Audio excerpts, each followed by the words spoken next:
John chapter 5 verse 6 says, "When Jesus saw him lying there, he realized he had already been there a long time. He said to him, 'Do you want to get well?'" The one that's laying there is this man who's been an invalid, paralyzed for 38 years, and that's his whole life. And Jesus sees him and he asks him this very profound question, "Do you want to get well?" Now there's a few ways we can look at that. We can look at that like some people, they just don't even want to encounter the possibility, the reality of miraculous things, because that would go against what they believe or something. They don't want to see the miraculous. They don't want to see the power of Jesus, because then they'd have to affirm that Jesus is who he says he is, and they'd have to deal with that. But I think there's a couple other things going on here.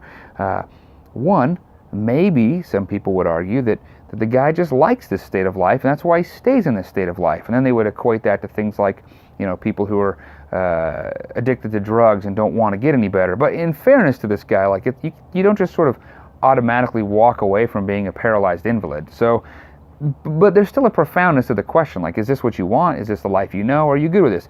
The other thing to think about is this guy's been living this life for 38 years. Okay, it's what he knows. He's been dependent on people. He's had kind of an excuse for obviously not having a job or being productive and doing things. His life has been defined by this.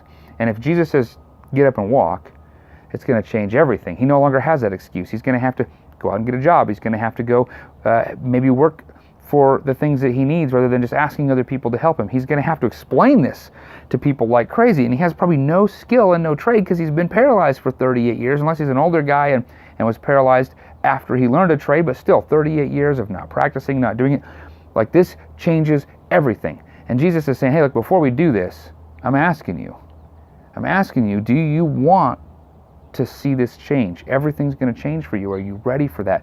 Do you want that? What a profound question from the man who's about to say, "Get up and walk."